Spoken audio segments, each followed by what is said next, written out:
welcome out to the HotBox here at the lovely Ming Lounge in the beautiful, classic, historic Republic Cafe. I believe Portland's oldest restaurant, or smells like Portland's oldest restaurant. I'm not sure if I read the blurb properly.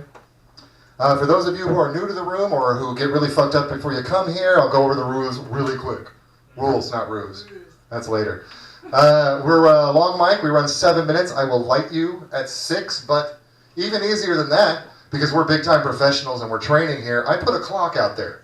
So when you look at that thing and you go, oh, I got a 1.5-minute joke, but I only got a minute left, well, pro up. You know what I mean? Get pro on that shit. Speaking of getting pro, just to let you guys know, because an arrangement in Portland has to happen where when you get booked on a thing, you got to promote the shit out of it, otherwise you don't get booked on things anymore. Me and your co-hostess, April Gallaty, will be performing in lovely, scary Vancouver this weekend on Sunday. That's right. I guess we'll be making contact with the alt-right community if the Oregonian's correct. Not really sure how that shit works. I found out something kind of disturbing today, by the way. Found out that April might be Italian. It's a little upsetting. Here's the thing. People are like, oh, how could you not know that you've been working with an Italian? It's very difficult to spot an Italian unless there's an opportunity for racism. Then it's very easy to spot an Italian. I work with Italians, you guys, so trust me. Jew working for an Italian. It's like battling racists, but we're smart about it. It's way better. You guys, we have a lovely co-host tonight. The fabulous Miss Jenny Brown is here. She's going to be alternating with me this evening. She's way tougher than I am, so don't fuck up because this thing is made out of metal, and I feel like she'll swing it at one of you bastards. So let's get it going. Let's fire it up with our first HotBox comedian of the night. We've got a comedian coming to the stage. It's Just Dave. All right. Can I use that cool ass mic? Nope, Elvis mic's for me. What? I was having such an amazing time. This is my first time here in Portland. Thank you. I've been so welcomed. I've never been this welcomed like anywhere in my life ever. Like my family isn't even this welcoming. Everyone's like smiling and it's nice and it's amazing. Like this place is, it's definitely the home of. It holds the record for the most Subarus in one spot ever. I've seen like more Subarus per second per capita ever in my entire life. Subaru is like a slang for safe cars, white moms trust. But beautiful time. It's so scary. So it's like to the point where like people, if they make eye contact with you, it's until you smile to let you know you had a great day. And I'm like, oh my God, I'm so grateful. I'm so grateful. I went to the park, and the park had moss on the ground as you go to the entrance, Woodlawn Park. And it was just like, oh, this is beautiful. Like you knew it was moss and not like moldy piss, you know. You walk into the park, and this park had the most basketball courts I've ever seen in my entire life. And I'm black. So I've seen a lot of basketball courts. It had like one that had like 6 in a circle, and then 4 in like a magic cross where the games would, they would like have to cross each other as they play the game, like all 4 dimensions. But and there was this grandma working out, you know, during her like midday grandma workout where it's like she's gonna work up a sweat, but she had skates on. And it was odd that she had skates on because maybe because she's an elder lady, and maybe I'm an ageist if I'm saying that, or sexist because I'm pointing out because it's a woman, because maybe if it was a man and skates, I'm like, oh, that's normal. A man in the middle of the day skating in the park around the basketball courts. I do this impression of, you guys know Stephen A. Smith, the sports journalist? Yeah. I do this version of Stephen A. Smith. I call him Stephen Dave Smith. This is Stephen Dave Smith during Black History Month. What sport's the most racist? What sport? Which sport is the most racist? What sport? Which sport? Which sport? All of them racist. The NFL. In the NFL, only 2 people are allowed to talk. The coach and the quarterback. The play caller and the playmaker. The coach and the quarterback. Only 2 people are allowed to talk. So now I get why they don't want us to be either. Oh yeah, there's no black coaches and quarterbacks. We're not allowed to be those things. So that was a joke. What else? Oh shit, I'm Stephen A. Smith. I don't stop and talk about jokes. I don't make jokes. These are real things. Which sport's the most racist? Which sport? Which sport? The NBA. Duh. The NBA is fueled on black people. It is fueled. It literally is like it's oil, it's engine, it's gasoline. Like if you try to put ethanol and corn in there, it's never going to start up. Could you imagine the NBA with just white people? Name me 5 white players in the NBA. I'll wait. So you could you imagine like what just a league of like Bill Paxtons and Dirk Nowitzki's would look like? It's just not exciting. You know, the slam dunk contest would just be like slow motion layups with one leg. Just, it's like that's not a dunk. It's not a dunk. Which sport's the most racist? Baseball.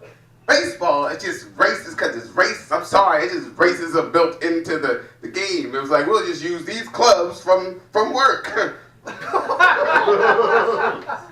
Racist. Racist. They love their people of color in baseball, non-English speaking. You think they make those contracts? You think they put those contracts in Spanish? How many Spanish lawyers you've seen at a press conference? I'm just saying. That's Stephen A. Smith. That's Stephen A. Smith. What else we talking about? What else we talking about? Oh, Portland. Other than housing all the Subarus, you guys are sneaker people. You got Nike, you got Adidas here.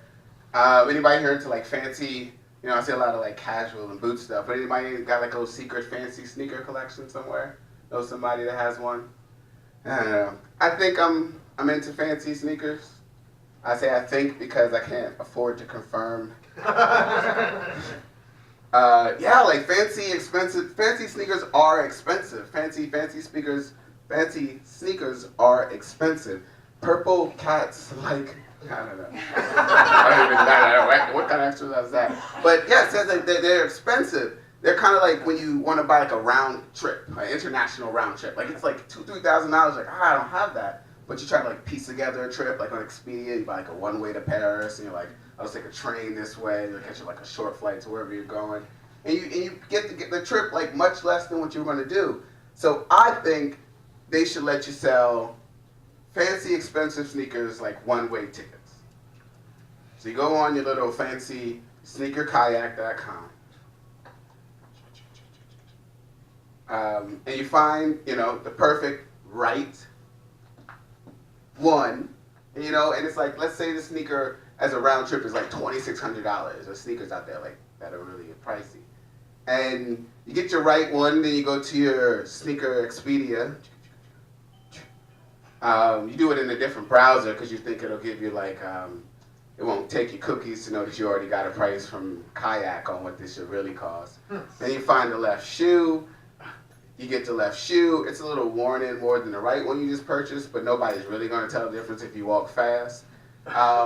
All in all, you might have spent like $600-$700 on one shoe and like $200 on the other. You still spend less than the $2,600. Just food for thought. That's not really. It's just a science that we should get to. Like, I want to be the guy that invents the thing. I'll give you guys a moment of silence. Mr. Rogers said that a moment of silence is the one of the greatest gifts. You're welcome. Woo! Thank you. Do these have drugs in it? No, Nope. you can Thank have you. one. Thank yes. you. Thank you, I'm just Dave. That was lovely. And yes, he makes a good point. Everyone who performs gets a free sucker. Sweet with xylitol. My name is Jenny Brown. I'm happy to be here. Thank you for having me co-host. Yay! Let's see, what do I want to talk about? Working out new stuff. It's great. So I've been reading this thing. It says, not all men. Not all men. And I thought, that is right. Not all men are attractive to women.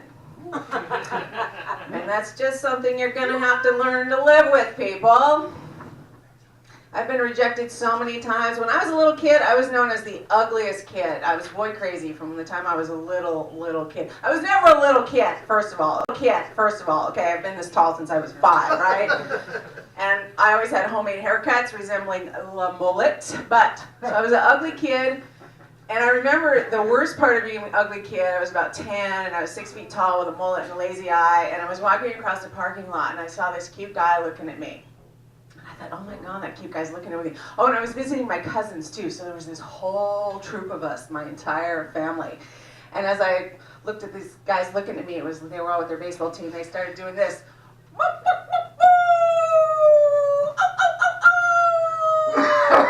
Barking at me because I was such a dog.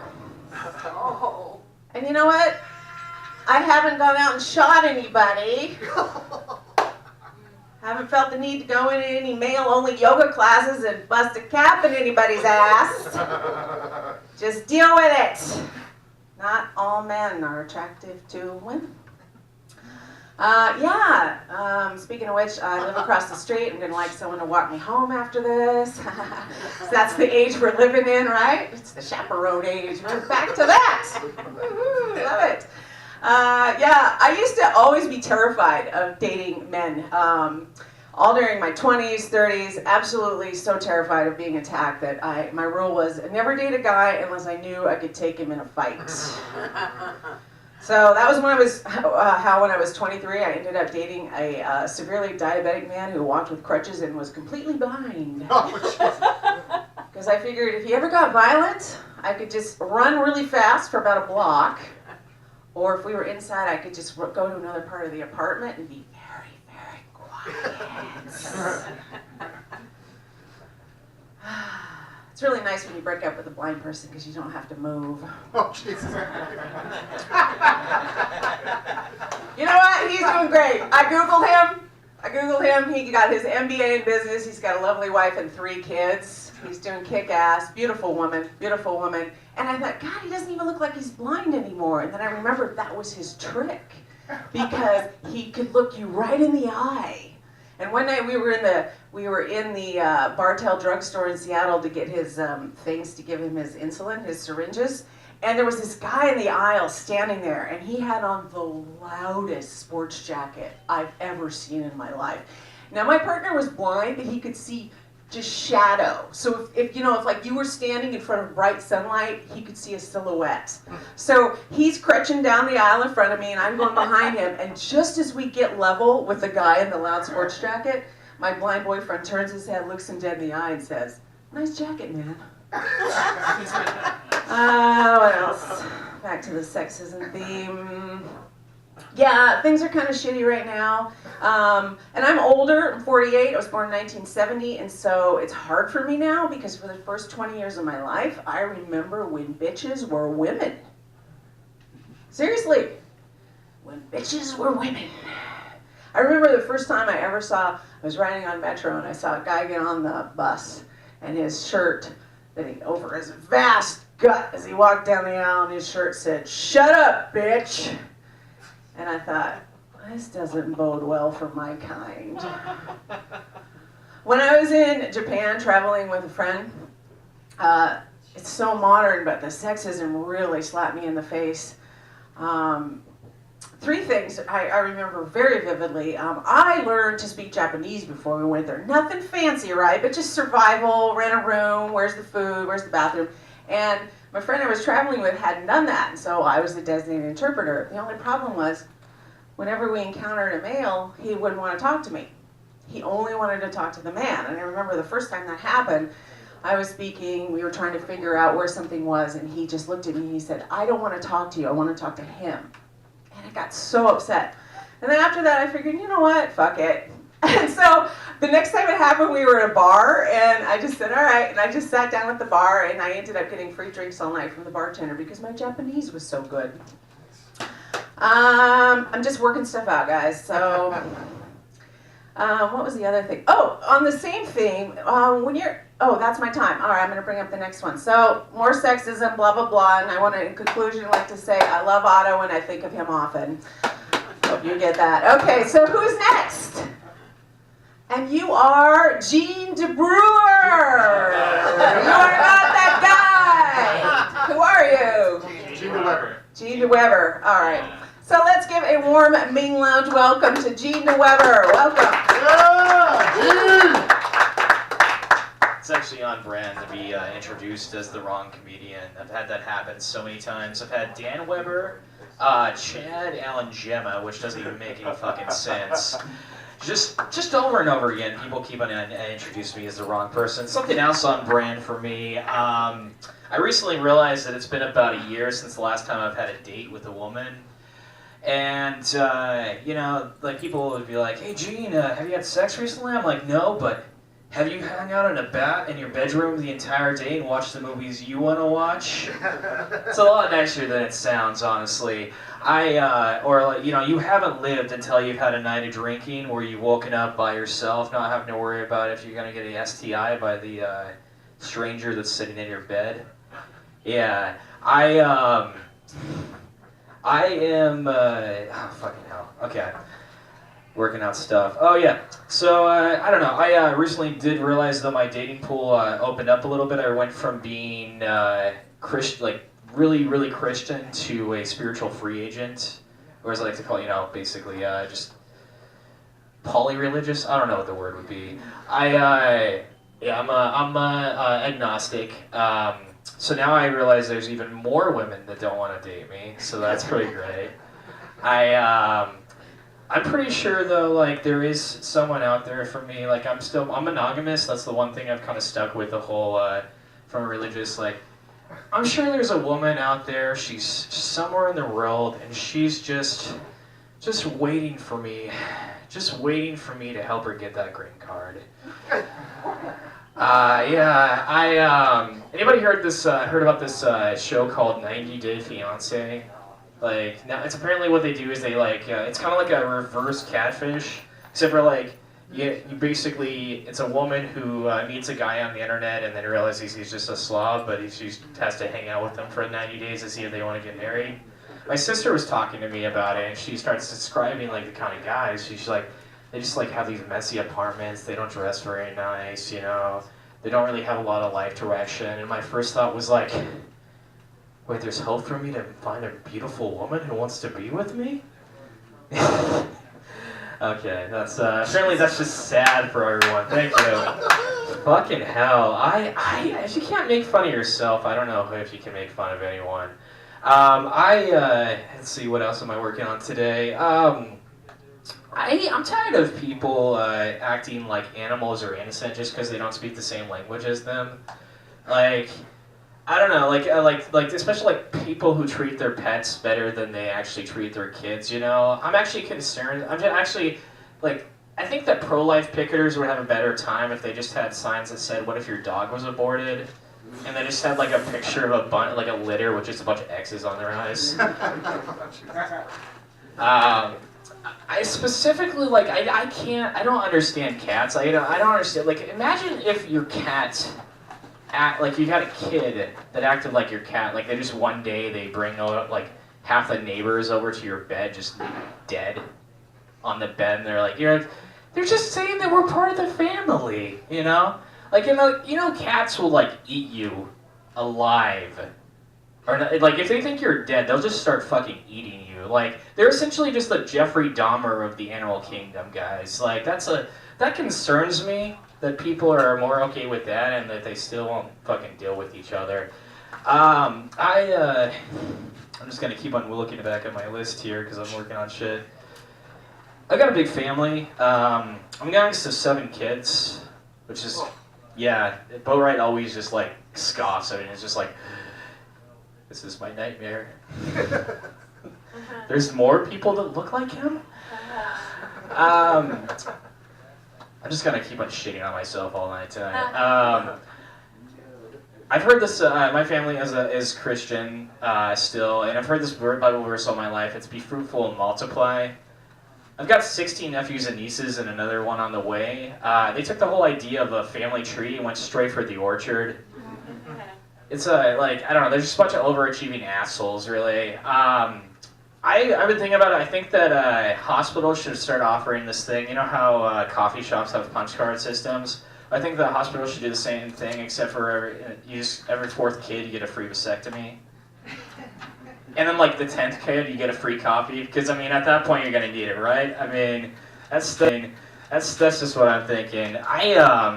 My family, though, they are really super into having kids. My sister-in-law, the other day, she posted this video on her Facebook, and it said, "Birthing is beautiful." It was a birthing video, and so I watched it, and I don't know if that's the word I would use for it. Beautiful. Terrifying, maybe. Elasticity, maybe? Maybe that would be a hashtag. That's gross.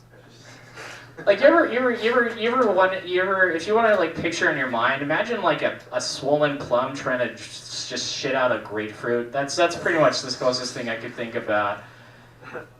So I watched this thing, and I watched it all the way through, and finally I finished watching it, and the first thing that popped in my head, I had to think to myself, is like, what the fuck did I just masturbate to? And now that's all I can look at. Like, I grew up with, a very stable family, and so, like, I have this thing where I think that people should, like, sometimes develop fetishes that are, like, the exact opposite of their families. And so I just started looking up videos of parents yelling at each other and the father leaving their family. Jesus. Just let that soak in for a second. That's a new joke. Okay, I got 40 seconds. Okay, I'm gonna tell this really fast. So I don't want to get, I know a lot of people who are getting married at my age. I think I'm gonna wait until 70, just because it's a lot easier to live the rest of your life with someone when you don't have much time left. All right, that's all I'm gonna do tonight, guys. Thank you. Woo!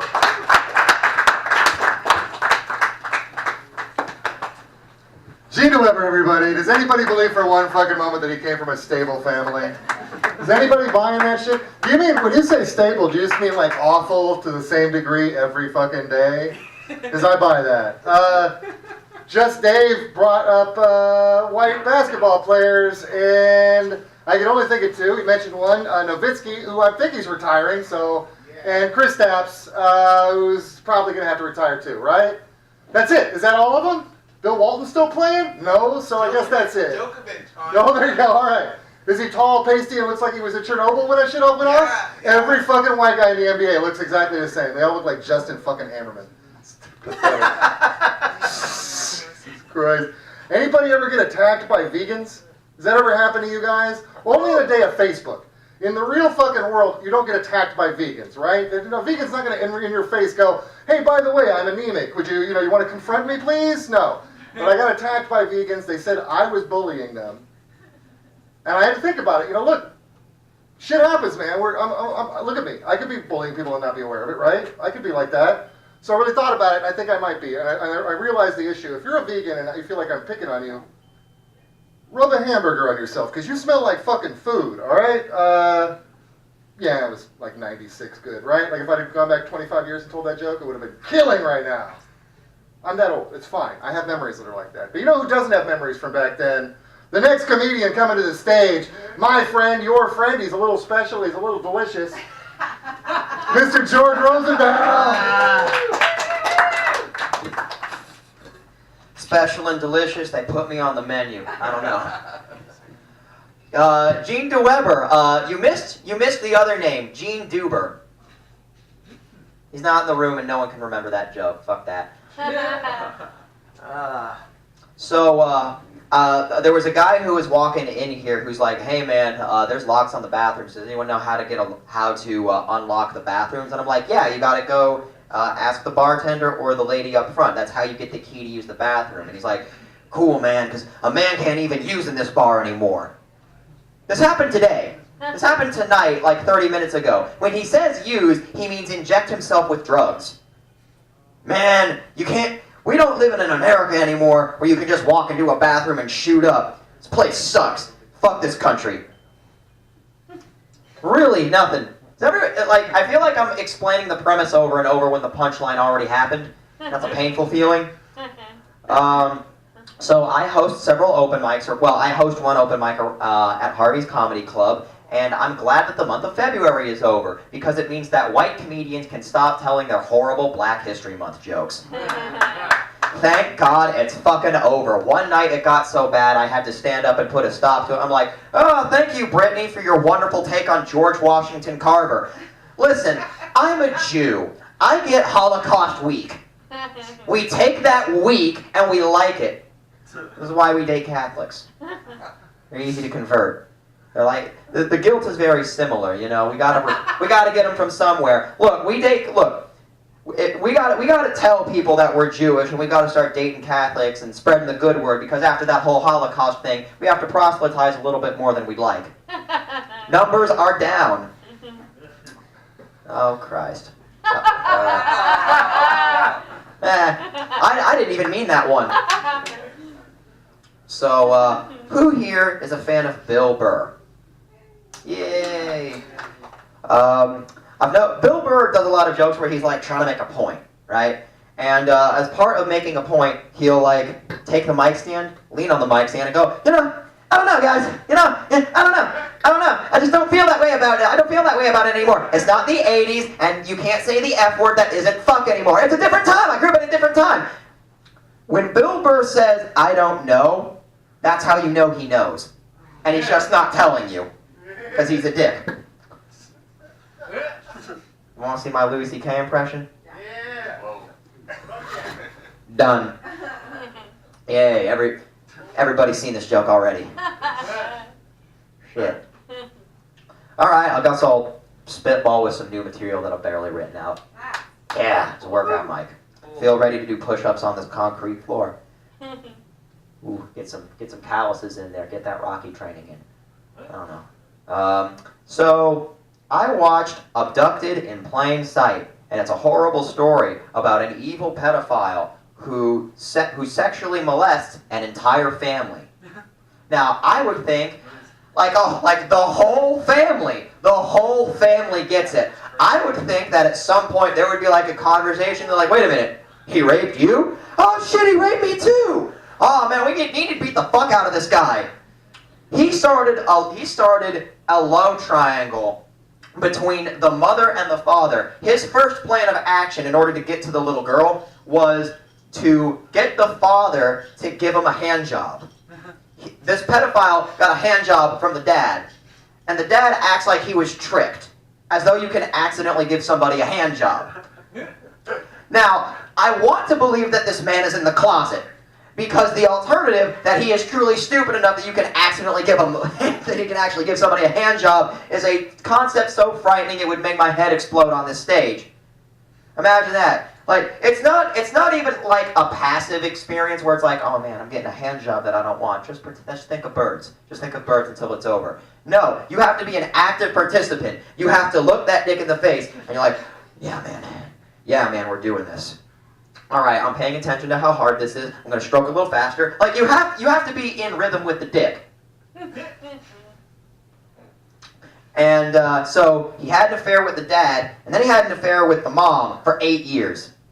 He fucked that mom for 8 years. That dad got a hand job. Basically what this pedophile did in order to break the family was he had affairs with the mom and dad so that he could cuck both of them against each other to destroy the family and get to the little girl by convincing the little girl that space aliens exist. Here's the plan. All right. Me and your daughter are going to go alone to this lake. It's like, that's not a good idea, but it's the 70s, so we have to pretend.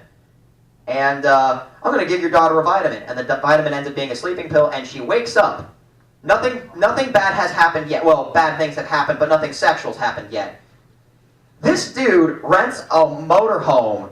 He's sitting in the opposite room like this. The little daughter's in the other room. She can't see him, but he's got like a little sound box, and it makes goofy alien noises. It's like, you have a mission! You have a mission! Wow, this part's really not funny.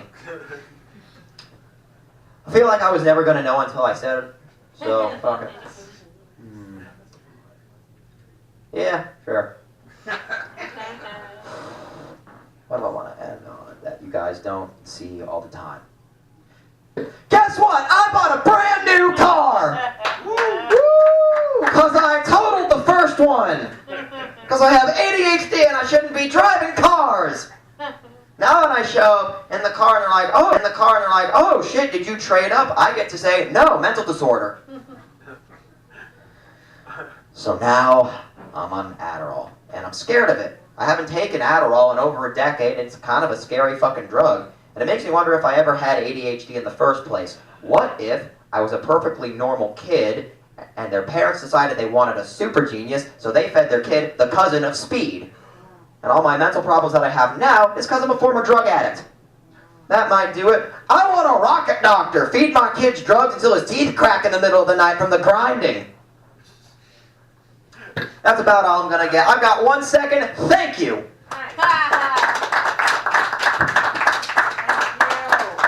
Thank you, George Rosenbaum.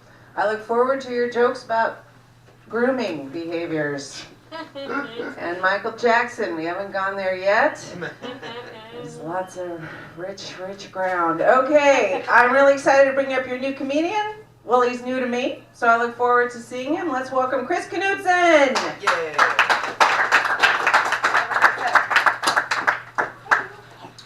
Okay, I wrote this set about half an hour before we start tonight, so let's see what the fuck happens.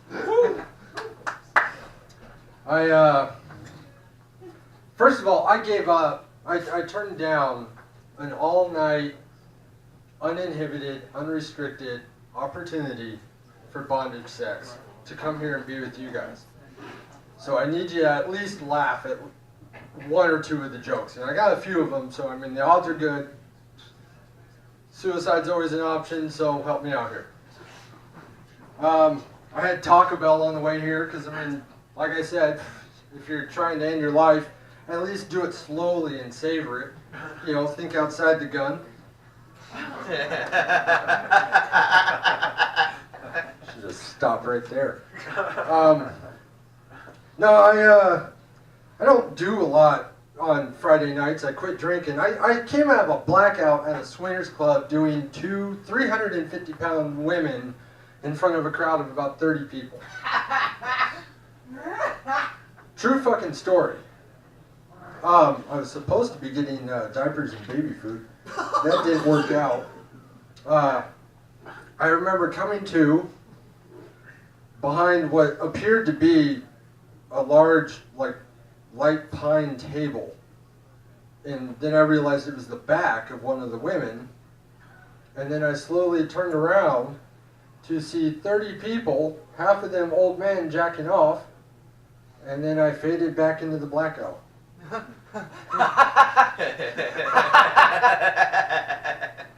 That's all I got for that joke. That's it. I don't drink anymore. I got 10 and a half years sober. If I was still drinking, I would have had the mic yanked out of my arms seconds ago.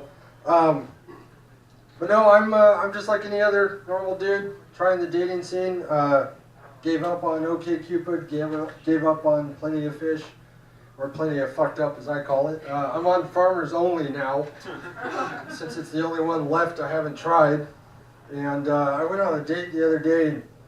Things were going okay. The girl was started going on and on about how her roommate just killed herself, and one of her ex-boyfriends OD'd and died, and her grandma died, and her dog died, and she's like, I'm having a really great time. What do you want to do for the rest of the night? I said, break the fuck up. I need to get out of here before I die. Yeah, no, it's a throwaway. Okay, so back when I was drinking, it was so bad. So basically, anytime I drank, it was like if you turned the floor buffer on and no one was holding it. And I would go home and just start pounding shots or whatever I had. Steel Reserves, Hurricanes, anybody like that 8.2%? That's good shit. I would not shower for weeks. Weeks. And so I would come home, I'd pass out in the recliner, and my adorable hostage that I was dating at the time would try to maintain the home. And so she would take whatever I was drinking out of my arms, and then she would take a newspaper or magazine and hold it over my pretty face, and then Febreze me.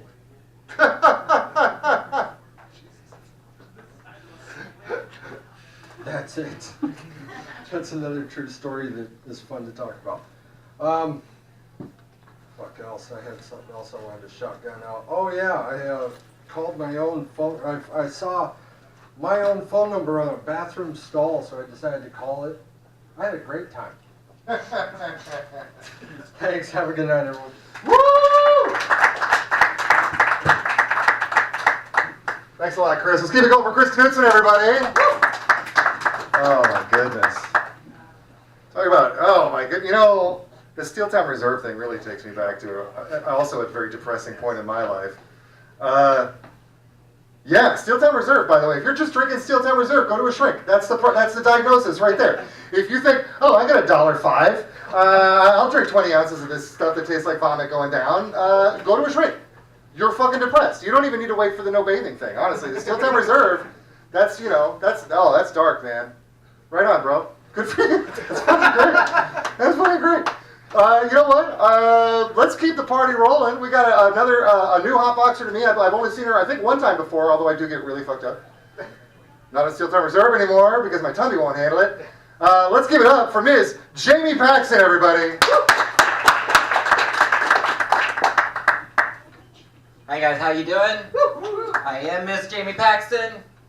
Yeah, this is my second time here. I got invited to do an open mic at a cafe at noon on Sunday.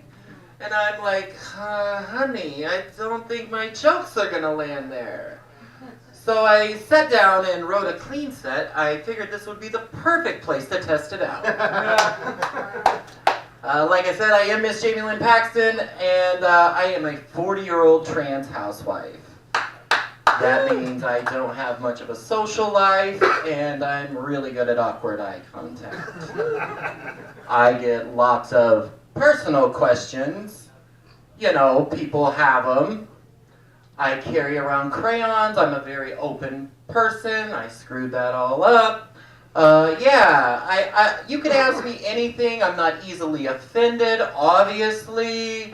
I do carry around crayons in my purse just in case I gotta draw pictures.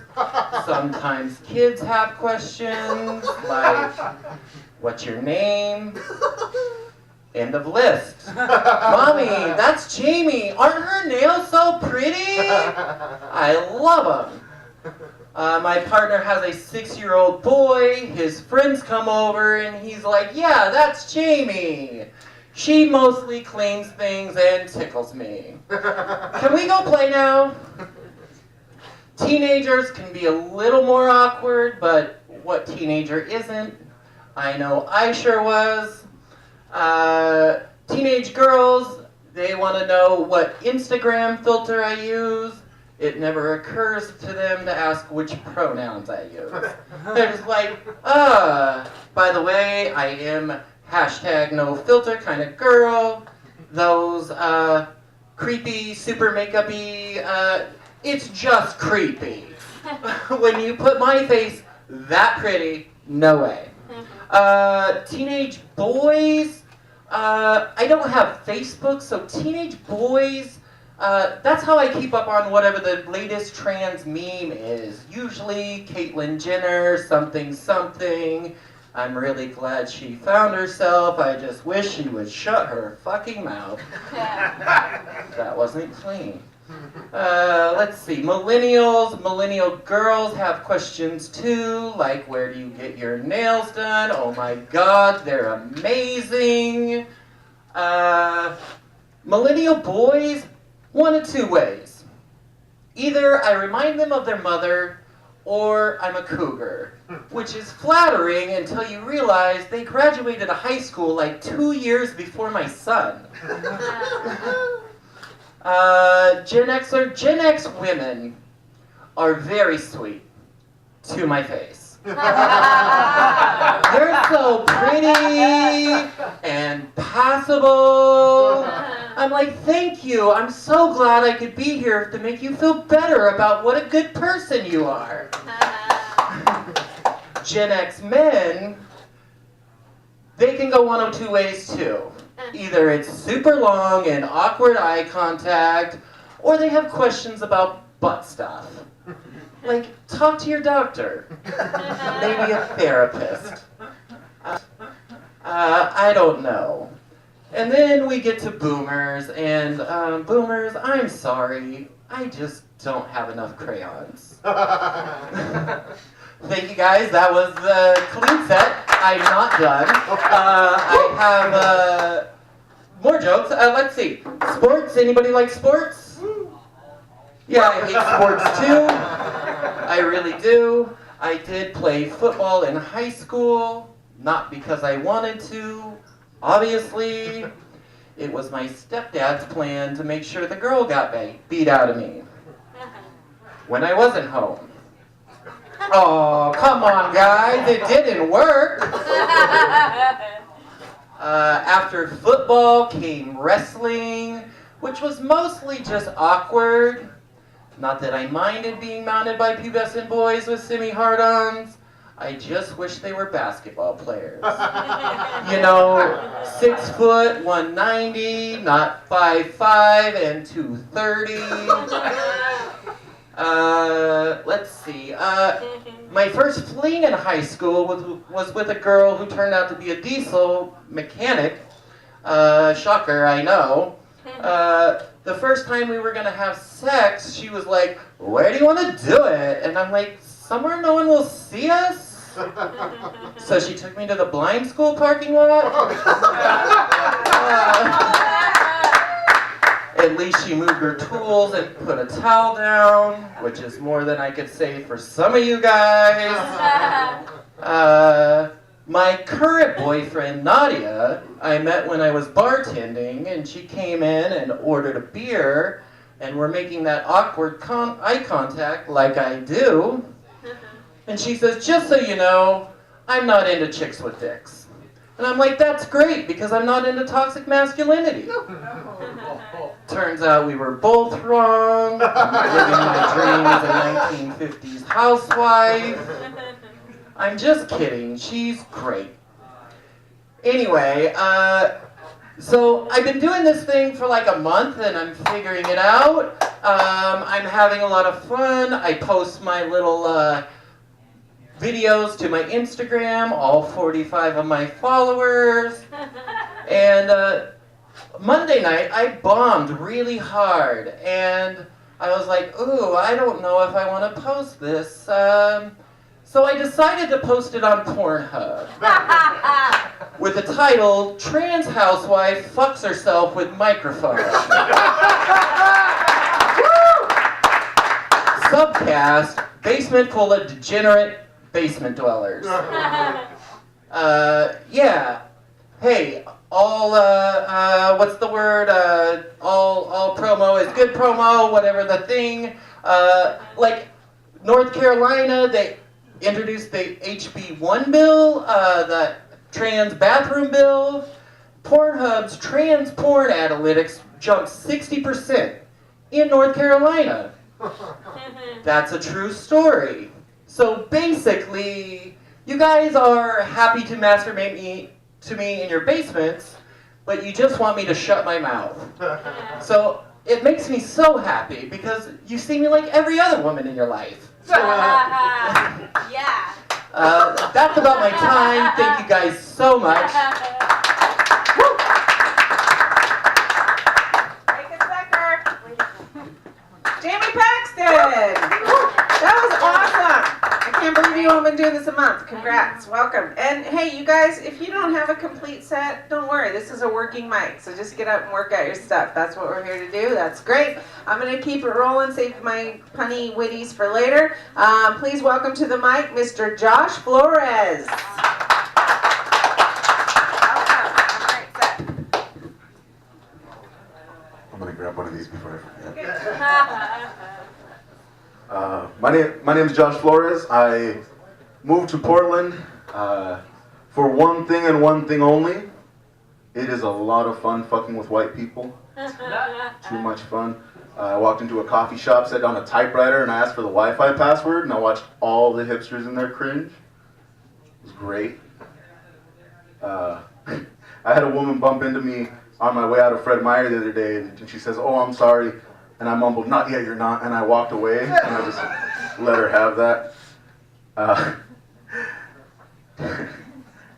This girl I was talking to asked me if I was into edging. And I was like, leave it to Portland, right?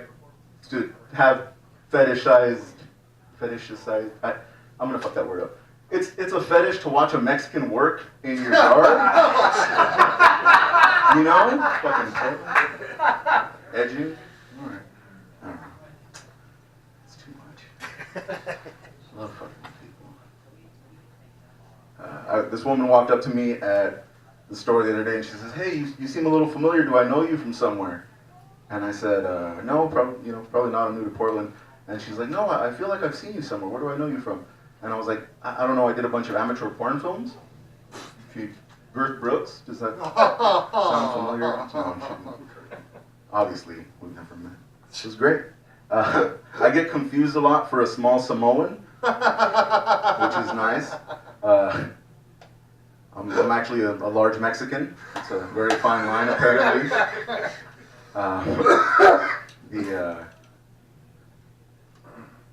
The downside of learning that, I was living in Bellingham at the time, you also learn that Canadians have a derogatory term for Hispanics. Any guesses?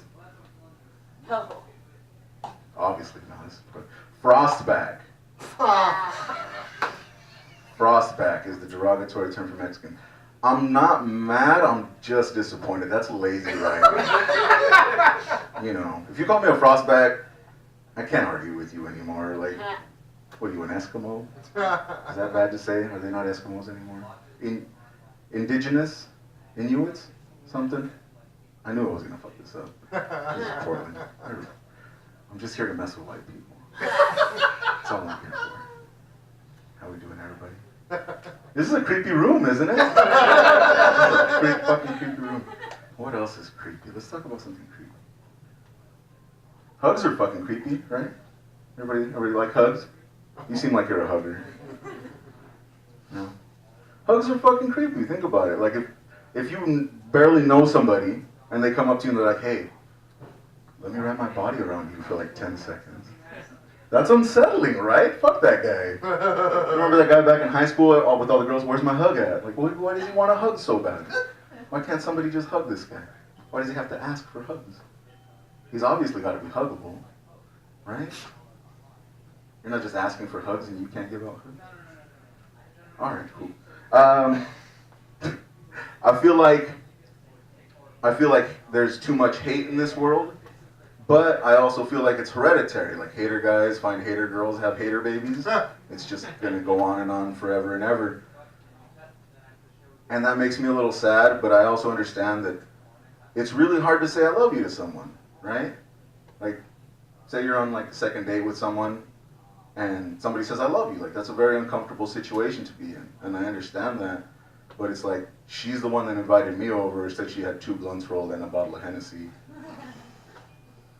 Of course I love that girl. What do you mean? She won't answer my calls. Is this what I'm looking at? Okay, cool. Story time? You guys want to hear a story? Want to hear about the time I was in an open relationship? Sounds fun? Not really in Portland. Everybody's in polyamorous relationships. Open relationship sounds fun. I wish she had told me. Just done with dating. Too much nonsense. I was dating a girl one time. Her father was one of those, whatever you do to my daughter, I'm going to do to you kind of guys, right? We all met that dad. And he doesn't know what I like, though, so like 2 weeks later, he's eating my ass. It was a win-win.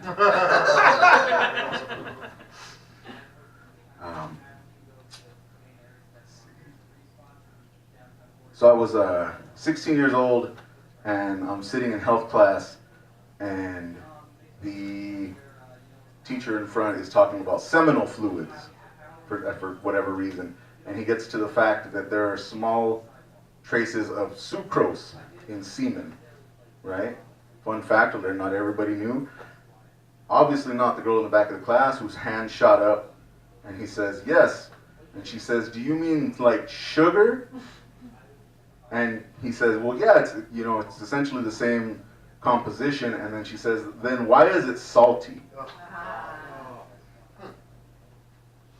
I got kicked the fuck out of that class. I could not hold in my laughter. It was great. I also got kicked out of class though. I walked in about 10 seconds late, and my Spanish teacher, I've known Spanish my whole life, I didn't make this fucking class. So I walk in, and I set down my bag, and he points to me, he says, Flores, why are you late? And I looked at the clock, and I said, I don't know, maybe because the bell rang before I was in my seat. And on a technicality, I'm right, you know? But he still made me wait outside of class for 10 minutes while he gave a speech on respect. Not a single word in Spanish, right? And he made me listen to that, and then he comes outside and he says, hey, you gotta find a new class. And I was like, you just talked about respect, you couldn't respect my time enough? Like, none of that was in Spanish. I didn't get any extra time in Spanish class. I just had to hear you be a dick. He was the girl's softball coach. You know that guy? No? Short Mexican softball coach. We know that guy. You can already picture him. 21 seconds. What's the difference between Coke and Pepsi? You can't pay strippers in Pepsi. Thanks. You guys have a good night. Josh Flores, everybody, let's keep it going. Did anybody think for just a second that he said that pugs are fucked up and that somebody was going to run up and beat the shit out of them? This is Portland, man. You can't even come close to talking about pugs being fucked up in this town, man. People beat the brakes off you for that kind of shit. Oh my goodness, you guys. You gotta enunciate one. Pugs. You know, I really got off on when he said, I'm just here to fuck with white people, because that's why I'm here too. Woo! If you find that confusing, it's because you don't realize Jews aren't white people. We're not. If we were white people, more white people would be comfortable talking shit about Jews, but you don't, because you know we're not white people. It's like Italians, but nobody wants to think about Italians as being white people, right? I am really in on Italians tonight. It's okay. If you're an Italian, I'll talk slowly from here on out, okay? The Irish are next, you guys. Don't worry. St. Patrick's is coming up. I'll be on all over those guys pretty fucking soon. You guys coming up to the stage, speaking of St. Patrick, let's give it up for Mr. Patrick Black. Woo! Yeah. Or Travis Black. Whatever. Hold on. Let's give it up for Mr. Travis Black. Woo! Actually, it's Travis Green. Thank you, Chris. It's a great night. Thank you, man. Last time I was here, I got my car towed, which sucks. It's like $345 down the drain. By towed, I don't mean like a bunch of barefoot savages came and attacked me with their toes. That was dumb. I was gonna do some clean comedy tonight, but I haven't showered in 6 weeks, so I'm gonna go ahead. It's fucking bogus. Yeah, alright. So I'm learning how to program these past 2 years. I've been kind of in my bedroom learning how to code, and I just got like this whiteboard installed to work my problems out. My mom comes in and says it's a great addition to the room, and I think it's just simply remarkable.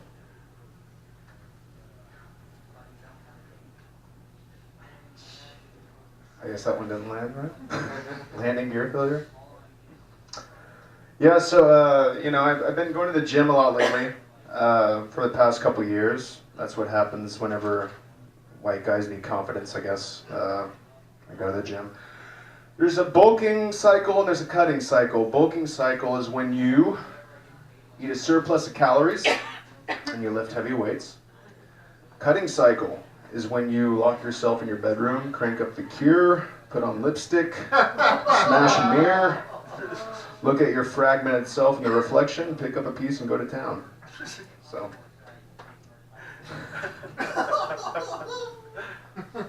It's all about good health, folks. All about good health. Yeah, been a fan of haunted houses for a while now. And went to this one haunted house in Arizona, and it was called the 13th Floor. And in the line they have these entertainers that come out, and they basically have masks and fake chainsaws, They come out and try to scare you. You know, try to spook you before the show. They're like little haunted house fluffers. And this guy comes up to me and he sticks his tongue out. And tried to scare me, got right on my face, stuck his tongue out. So I did what anybody would do, I touched tongues with him. Who's scared now, fuckboy? Read about this, the longest haunted house in history is this place in San Diego called McCamey Manor. And McCamey Manor is basically like a 24-hour-long test of your endurance. You sign a waiver, and this guy, this psychopathic guy, comes out and he's like, all right, well, sign the waiver and we'll have fun. And you sign the waiver and he dunks your head in water. And basically from then on, it's just 24 hours of pure torture. You sleep deprived, dehydrated, and yeah, it's just not fun. It doesn't sound fun. But you know, halfway through, he has to sprinkle in a little hospitality in a sinister way, you know, because he can't break character. So he's like, hey, Karen, are you scared yet, Karen? Are you scared? Huh? Are you scared? Do you need to take a 10-minute break, Karen? Do you need to take a 10-minute break? My wife's going to Arby's in an hour, Karen. Are you hungry, Karen? Are you hungry? Curly fries and ranch sauce. I used to be a truck driver. Truck drivers get, we have fun experiences. A very naive truck driver, and I didn't really know what to expect. Very naive, wide-eyed, just not sure what to expect on the road. And so I'm pulling this truck stop. Truck stops have fuel stations, they have gas stations, and a restaurant. And I'm walking by, and I walk up to the gas station part as I'm walking into the gas station, and this guy comes up and says, hey, come here. Come here. I said, what? What's up, man? He's like, hey, man, you like CDs? I was like, yeah, I like CDs, great. He's like, come here, check it out. He opens his trunk, and there's this whole trunk full of CDs. And he says, hey, man, I got some Slayer, got some Spinners if you like Motown, got some Hall & Oates. I'm like, hey, Hall & Oates, that's what I'm doing right now. He's like, hey, man, I run some girls around here. I'm like, where'd they run off to? That was interesting. I don't know, truck drivers, we get sexually desperate sometimes. You know, driving down the road, and sometimes you just see, you know, these beautiful horses standing out in the field, you know. Like I said, sexual desperation, you know. Sometimes you gotta hop that fence. It's hard for a truck driver to resist an ass like that, you know. Well, it's not an ass. I'm talking about the ass on the horse. It's not an ass, but a ponytail, you know. I don't know. I guess I got the need for steed or something. I don't know. I've been down a few rabbit holes lately. Turns out they're pretty tight. That's all right, guys. It's all right. Rabbits like to fuck. It's a known thing. Once they get hopping, the fun's not stopping, you know. Yeah, I had a sloth girlfriend once. She was pretty sweet little broad there. She liked to hang. She's my little hooker. Things went south. She ate bananas too slow, and I miss her. But overall, she liked little belly rubs and cute little smile. She was too clingy. I had to dump her. That's my time. Thanks, guys. Thank you. The fine bestial stylings of Travis Black. Excellent. Oh, change it up. My brother had a mission. His mission was to go get us sandwiches. He had a coupon for Subway, 2 for 1. I was so excited. He came home and he had the sandwiches and he still had the coupon. And I said, what gives, bro? He said, you are not going to believe what just happened at the Subway. He said, I walked in the Subway. There's a huge line. It's lunch hour. And as I'm just almost to the front, something happens. Their POS, their square system breaks down. And the one behind the counter who was the acting manager of the day said, okay, well, I guess whoever doesn't have cash gets a free sandwich, And my brother said he looked around, he saw everybody sort of sticking their hands back in their pockets. It's probably not the way management would have preferred she handled it, but I think we should support this sandwich revolution! Oh, yeah. Enabled by the not very smart. Okay. All right, well, I'll work on that one. All right, thanks a lot. Let's bring up, hopefully he knows that he's coming up to the microphone, the very funny Mr. Kyle Curtis.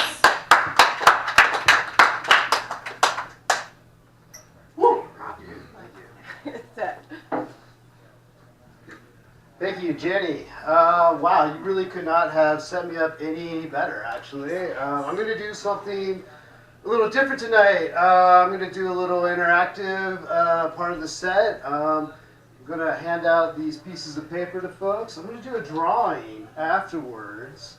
So put your, if you don't have a pen, I got some pens here and stuff. Put your name down, email address, phone if you'd like.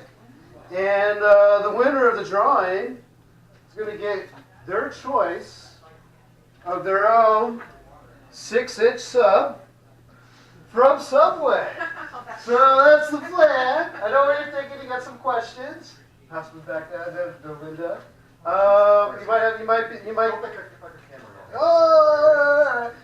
You might be asking yourself, can we go to another sandwich shop? And the answer is no. You might be asking, can I get a footlong? Yes. I'll pay half of it. It's cool. I eat footlongs. I don't want you to sit there and watch me eat a footlong if, I'm just buying you a 6-inch. If you want free food, put your name and email down, and then we'll do a drawing later. If you're a comic, great. It'd be cool to sit and talk some shop. I really prefer sycophantic suck-ups. So that's my preference. If you want to tell me how much I suck, I'm only out a 6-inch sub. So it's all right. It's all good. It's cool. All right. So that's the interactive portion of the show. And so now for the jokes, or as how I like to refer to them, jokes. Guys, I'm thinking about getting a tattoo sleeve on my arm. I really like tattoos. I think they're like the best, like perfect form of self-expression, right? You don't have to say anything. Like comedy, you have to use your mouth. You have to use your brains. You have to write. You dance. Like you move around. Tattoos, you don't do anything. You let the ink on your skin express yourself for you, right? Who here does not have a tattoo? Make some noise. The two of you. Who here has some tattoos so we can actually hear some noise? Make some noise if you have a tattoo. Okay, great. Yeah, I have one as well. It's my totem animal. And it's, so when I grew up, my parents, when they were talking to me about having tattoos, they said their preference was that I don't get one. But if I do get one, get it conspicuously hidden so it wouldn't prevent me from finding work. Right? So I do have a tattoo on a part of my body that I have to remove clothes to show you, and I'm not going to do that this evening. I'm sorry to disappoint. So my parents also didn't know that I was going to live in Portland, fucking Oregon, where you go to the bank and the teller who's managing your money has a goddamn fucking sleeve up his arm, like up his neck. You go to the doctor's office, sleeve, like decorative art everywhere. Like, why did I choose to hide my tattoo? That makes no sense at all, right? Makes no sense. But then I think about it a little bit, and as much as I like the creative aspect of tattoos, I also like the utilitarian aspect. Like, I feel like art should serve both form and function, So I'm, right now, for example, I'm designing a back tattoo. And it's going to be a maze. It's a labyrinth. It's a circular maze. It's going to have an entry point, and it's going to have a series of dead ends and false and misleading passages, and it's going to work your way to the center. That's my tattoo for my back that I'm designing. And my thinking is, when I'm at a party, which you are, and you're getting bored, I'll just take my shirt off and I'll lie on the floor, and people can take turns trying to figure out the maze. You know what I'm saying? Like, please use a Sharpie, not a tattoo gun. Okay? So that's what I'm saying. Like, I want to combine form and function when it comes to my tattoos. Okay. All right, cool. So this is the set. Let's pass around. Let's oh wait, by the way.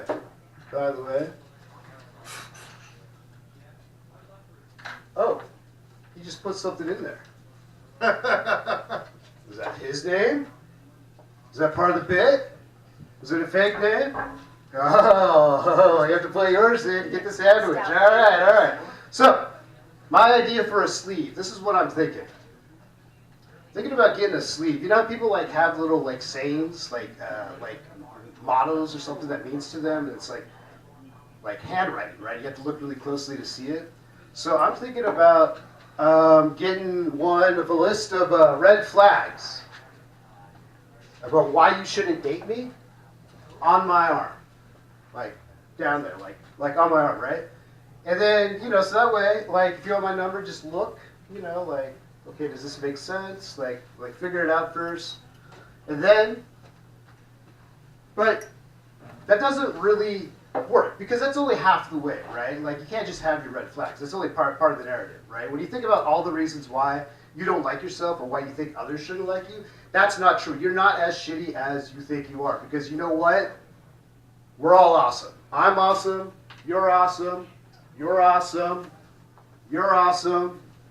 Boatright. Okay, you're awesome. Okay. Oh. All right. So that's only half of the narrative. The other half is how awesome we actually are.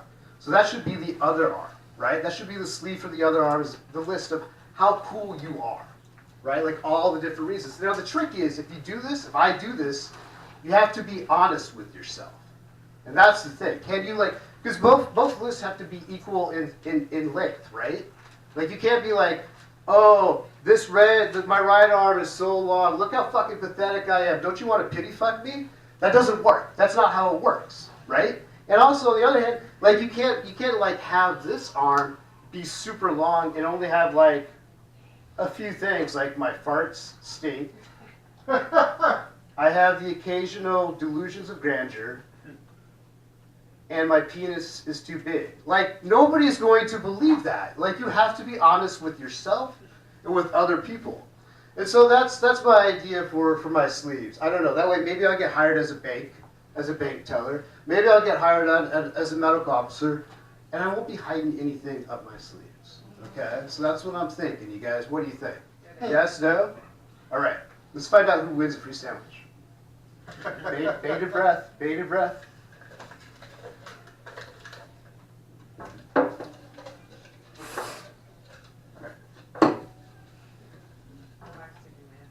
And the winner is go fuck yourself.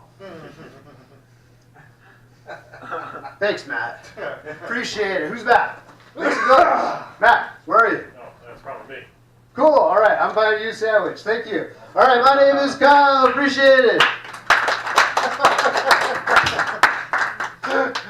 Oh my goodness. All right, let's keep it going for Kyle, everybody. Kyle Curtis, everybody. Oh my goodness, that went just about as well as you thought it would, right? Oh God, that was fun. If I'd known there was free food involved, actually, I would have really been paying attention to that fucking joke. But wait, is he really gonna get a free sandwich? Yes. God damn, dude. That's terrific. That's actually a beautiful thing. What are we gonna talk about? Racism. Let's talk about racism, you guys. It's a popular thing. Here's the thing I hear a lot from basically guys who look like my dad. Everybody's a little bit racist. That's true. That's true. You hear racist shit all the time. But you know what? White people racism is kind of like the Yankees of racism. And nobody likes the fucking Yankees, you guys. Fuck the Yankees. They've had too much money. They've been spending it. They've been buying up the whole fucking league. We need... All right, well, I was going to say the Boston Red Sox are racism, but Boston's pretty fucking racist already. So... The Florida Marlins of racism, I guess? I don't know what a good baseball analogy is. It kind of falls apart after that, honestly. What can I say? Thankfully the next person coming to the stage is super funny and super great. Let's give it up for Ms. Dorothy Geary.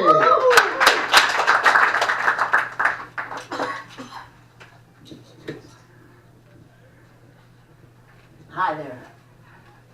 So, how many of you have been starting to save, and you got money put away for your golden years in 50 years or something? Anybody here started doing that? Yeah, I've always wondered about the people. You have. Oh, I'm impressed. I'm impressed. My husband and I did not save for our golden years. I never could figure out what I would want money for when I got old. And my husband never thought he would get old. We kind of both got fooled there. But, you know, we still did celebrate our golden years. Because every day we sprayed together. He joyously shared his pee with every surface in the bathroom. And I, with no joy, followed behind him with Lysol, cleaning it up. Alzheimer's t-shirts, you know, the Walk for Alzheimer's t-shirts. I don't know why they're not yellow, because that's the big color that goes on there.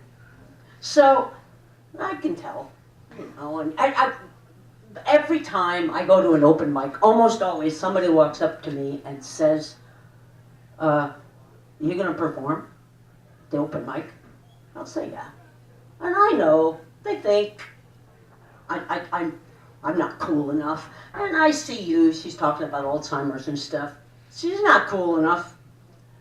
Well, F word, all of you who think that.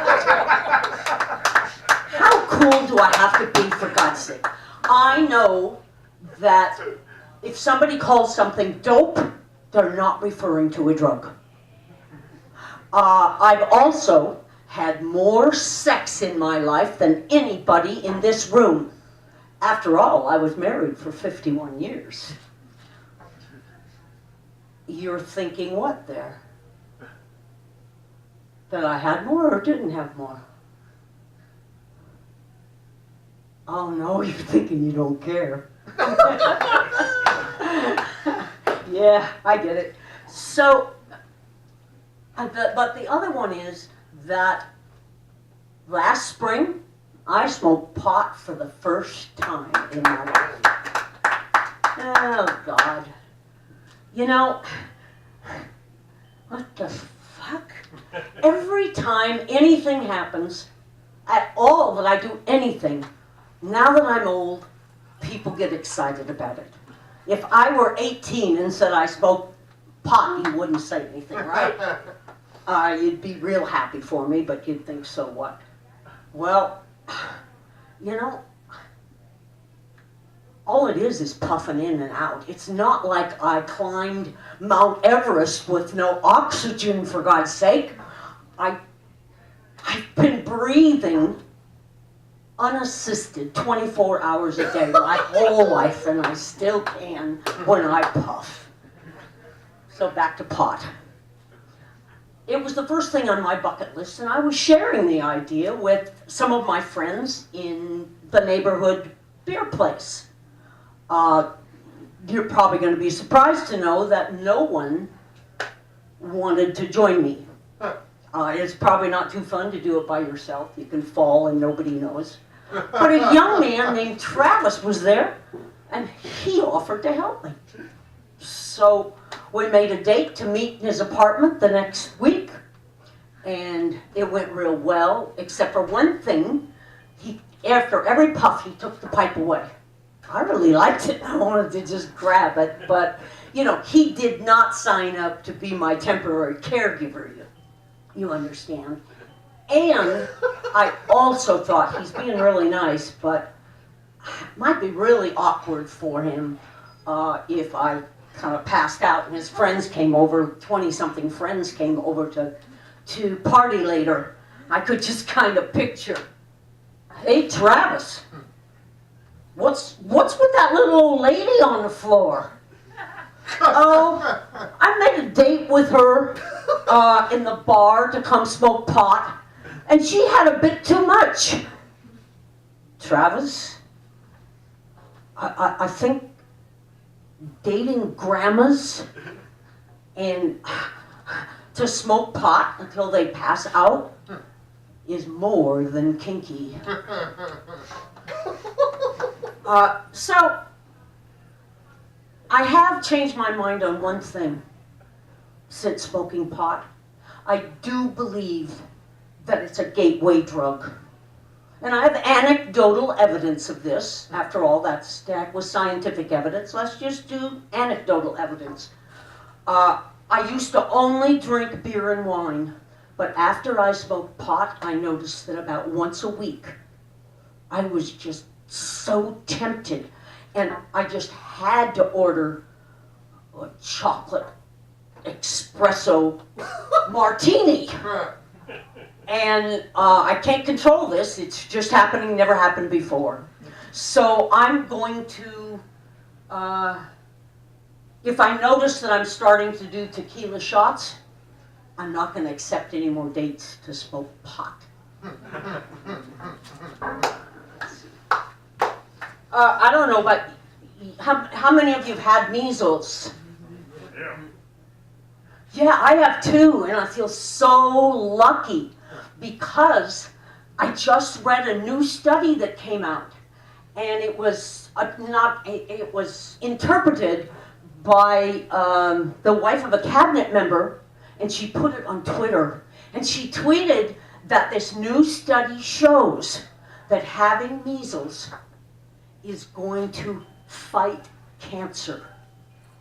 And I was so excited because I've had measles, and I know that that means that the reason my sister and I only got cancer once and won't get it again, and my brother died of cancer, but he only had it once, was because of our measles. And so we need to stop vilifying all these people who are anti-vaxxers. Thank you very much.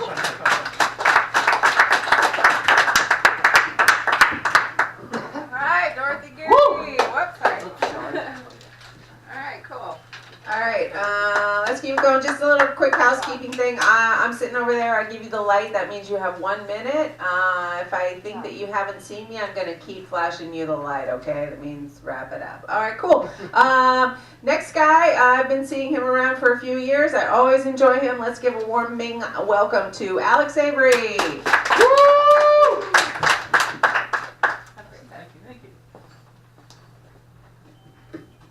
She's like telling me, have a great set, like she believes in me. I'm all like, oh, Jenny, have you not been to the Ming Lounge? No, it's my first time. This is the first time here, yeah. Now give it up for Jenny and Christopher putting on an open mic at all. Yeah. So I see where the energy in the room is over here. You guys have completely given up. Maybe move over to here where like people are a little more at least able to clap, you know. That's all. Yeah. I don't know, my mom called and she was like, Alex, how come you never visit? I'm like, Mom, I'm busy. I've been busy. I'm actually busy right now. I'll come visit soon, I promise. I'll come visit during the holidays. That's really funny if you know that everyone in my family is a Jehovah's Witness. It's true. It's true. I was raised a Jehovah's Witness. That is 110% a fact. And if you guys don't know, Jehovah's Witnesses are 100% a cult. Yeah? Did you guys know that? Jehovah's Witnesses are in fact a cult. Not just that, Jehovah's Witnesses are the worst kind of cult. The kind that won't kill themselves. I like that joke because I'm obviously passionate about it. You know? Let's see, what else did I want to... I had some... I don't know why people are texting me while I'm on stage. Like I'm blaming them for my problems. I'm like, they should. Everyone should know that I'm always on stage at all times. Why would you ever text me? But I have some new stuff. How many of you have ever been to a teenager's candlelight vigil? Is that a lot? Is that a lot of people here? Unfortunately for me, I haven't been to enough. I didn't get invited to a whole lot of parties when I was 16. So this one, standing room only. It was incredible.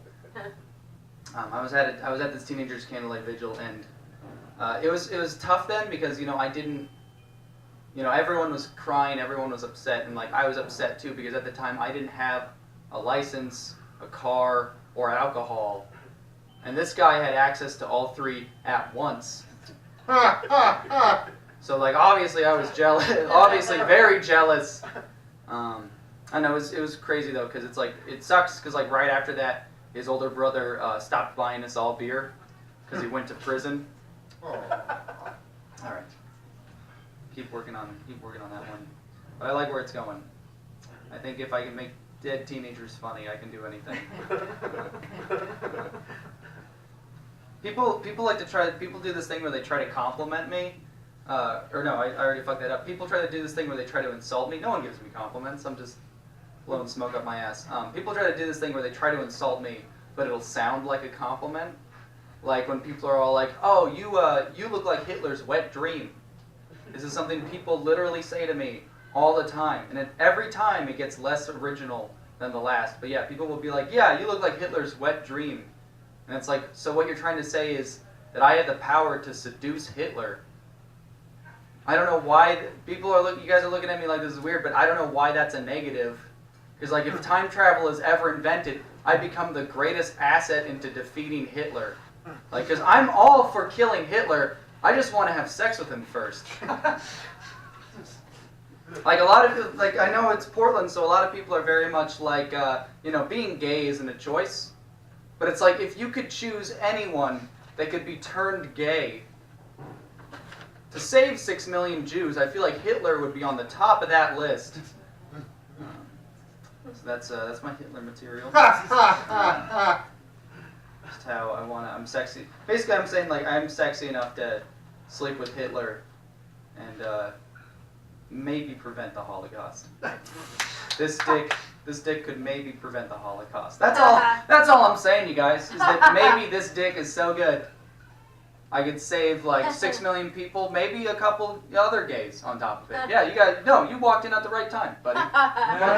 You just walked into the part of this set where my dick saves thousands of gay lives. How's that? From Hitler, because I sleep with him. Now that this guy is up to speed, what do I have? I have 2 minutes left. Let's see what damage I can do with 2 minutes. Somebody told me that everyone's a liar.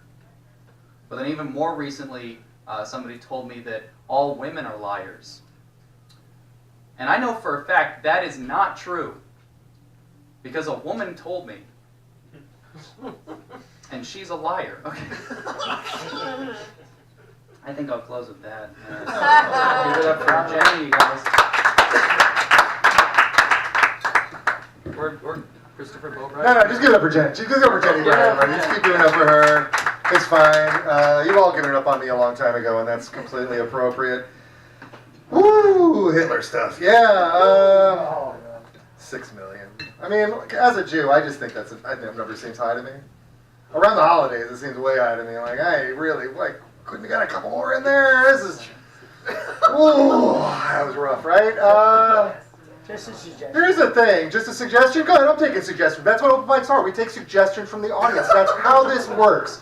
Go ahead. The Bible actually, Oh, you know what? I'm going to cut you off right there. This is Portland, and we don't give a fuck about the Bible here. Are you new? We don't care. We don't care about the Bible unless it's to embarrass people. So like the Leviticus thing, 5 times where shellfish is mentioned. We go, oh, we got 5 shellfish mentions and only 2 gay people. That's the only thing we know about the Bible in Portland, right, guys?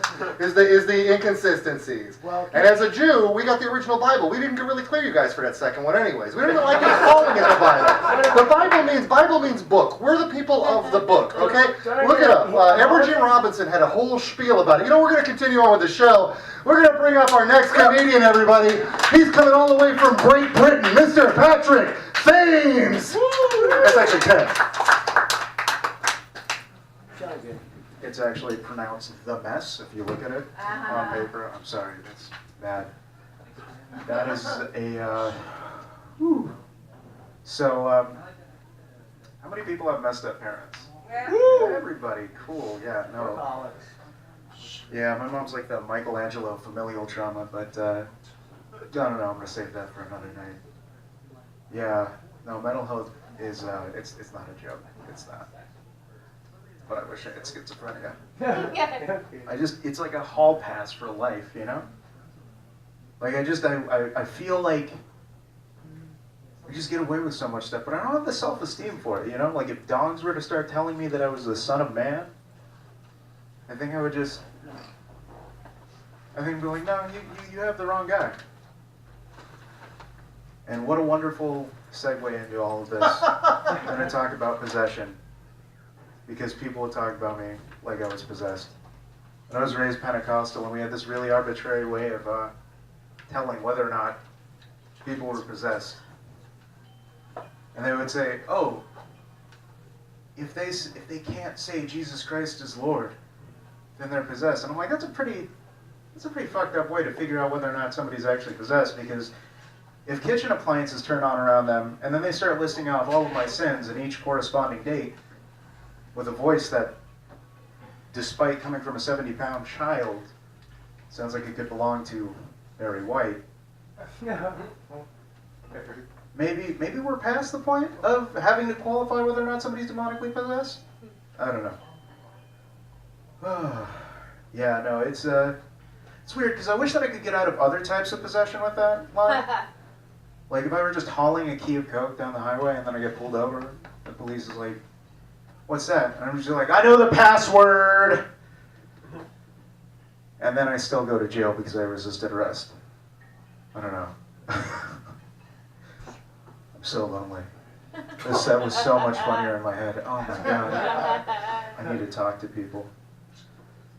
So, I'm trying to figure out where I was at this next point. Oh, yes. But I remember back when I used to talk to people.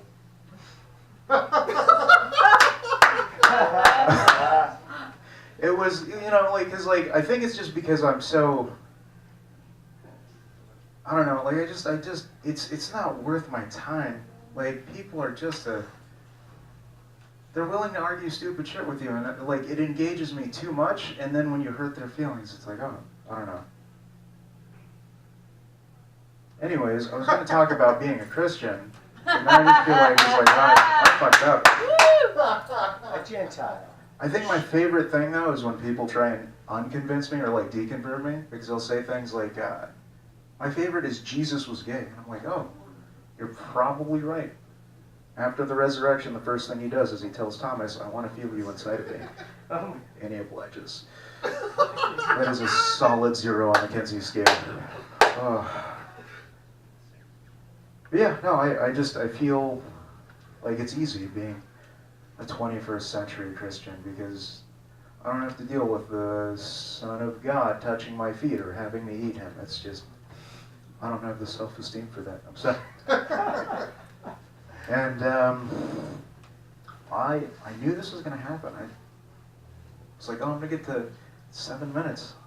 I have like maybe a minute and a half of real material. Good times. Anyways, I need to come up with more. Thank you. Oh, I am contractually obligated to say God bless. That's it. Patrick Bemestin. Great. Super duper. My parents were Jesus freaks. Totally. Fundamentalists, speaking in tongues, Christian. We didn't celebrate Christmas. We were only allowed to celebrate Jesus' birthday. That's it. My mom would bake a cake, and we all had to sing happy birthday to Jesus. And on that note, I'll bring up a slightly less crazy old dame. She's one of my favorites in Portland. Let's give it up for Linda Marcus Smith. Woo!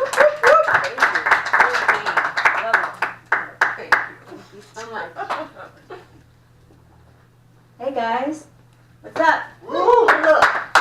Love to be here. Love seeing y'all. Did I drop it? There was something I had. Where is it? You can just set it down too, Joshua. Thanks. Oh, here it is. I'm colorblind. It's not a racist comment. We're in March, anyway. I hate going to Starbucks, and I'll tell you why. I hate going to Starbucks because of the guy behind the counter. It's kind of like how I hate going to the grocery store, only different.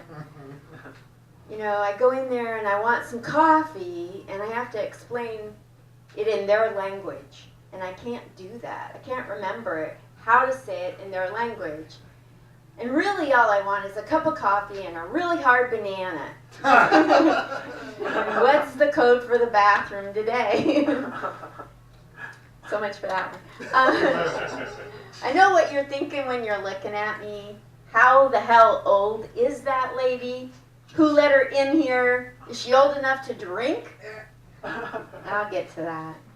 But I grew up a long time ago in the 50s in a very racist town called Portland. You might have heard of it. And I was raised by a father that was Jewish and a mother that was Christian, so that makes me a comic. Totally does. My father kept up this stigma, as we know. So there are good Jews, and there are Jews that are wheeler dealers, lie, cheat, steal. That was my dad. He wrote the book on that. He taught us how to lie. Steven, she'll go with me on this. But my mother was Christian, so I was winning because I could also forgive myself. Lie, cheat, steal, and forgive. Killing it. So I had a lot of fun. I just turned 21. Again. I turn 21 every time I turn around. And that store where are there, Jenny, you're the youngest one here, where all you young, gorgeous women get those cute clothes, you know, that's Forever 21, and you guys get those clothes. And then people, men my age look at you instead of me. I get overlooked and I'm invisible because of Forever 21. Well, they found out that I'm posting all day long on Facebook that I'm going to be Forever 21, and they're like, oh no, bitch. When you come in our store, you're paying triple. Circle back to Jewish. Good luck, you're not even getting double. But those are just my feel you out jokes. So hey, how does it feel to be felt out by a geriatric? Did it make it into a spank bank, anything like that? Whack, whack. It's a weird word, spank bank. I wanted to tell you guys, you look fantastic tonight. I looked around the room and I thought, oh my gosh, oh, we have a young lady. You look great, but then I remembered I have a brain injury, so you might want to take that with a grain of salt. No, you do look great. And I do have a brain injury. And you know what's weird about having a brain injury? Nobody believes you have it if you have a little one. It's like, if you're going to get one, get a really good one so people believe you when you tell them you have a brain injury, right? And the doctors, they tried to write me off and say, you are never going to remember anything new, and you're never going to remember anything from the past. And so basically what I'm telling you is the lady with the brain injury healed herself. I helped rehabilitate myself. And if that isn't a scary thought, I don't know what is. You know, I can just see me getting pulled over by a policeman. I think we took your license away when you had that motor vehicle accident in '96 by the drunk driver. By the way, bottoms up. Good luck drinking your drinks now. Like the policeman says, what are you doing driving, lady? We told you not to be driving with that little teeny-weeny brain injury of yours. And I'm like, oh, yeah, I forgot. And he's like, okay, no problem. There's only one residual problem I still have with the brain injury. And I can never remember, help me out, guys, who am I going home with? And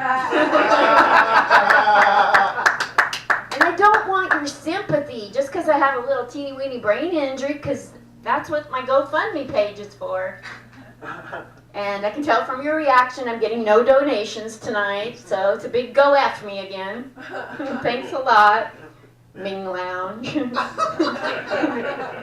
And my comedy career, hell, it's been taken off like you would not believe at bus stops. I'm killing it on the number 4, which now is the 4 and the 2.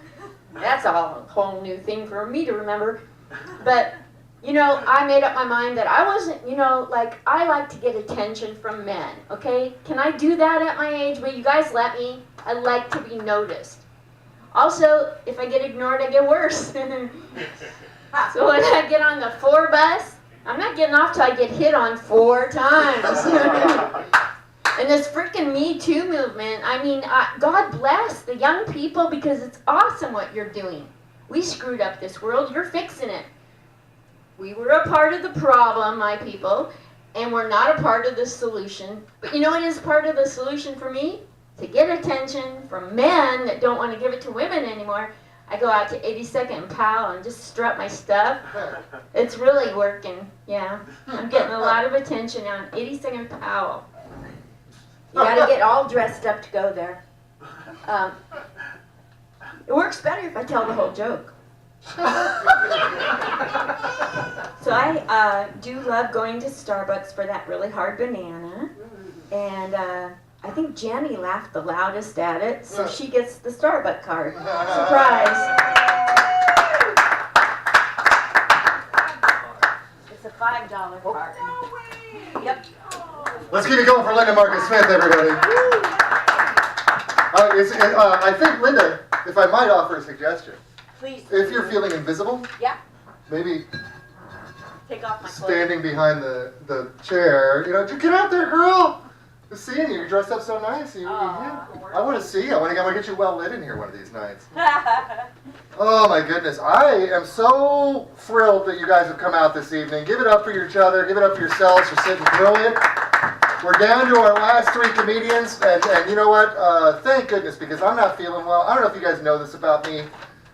I'm a bit of an agoraphobic, and it's true. I'm an agoraphobic. I've been trying to get a diagnosis for the past 2 years from my doctor. I keep not showing up for the appointments, hoping they'll get the fucking hints.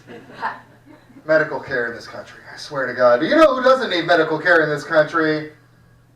Probably does. I mean, we all do. That's probably not. That's not reasonable. But I couldn't come up with that as a HotBox style segue. They're all terrible.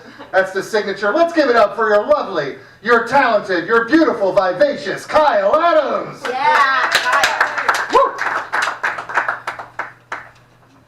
So many ways to go with that. I need health care. No, I've elected to dying in my 50s, please, at table 1. That's what I want. That's because I've seen it. I don't want to get old.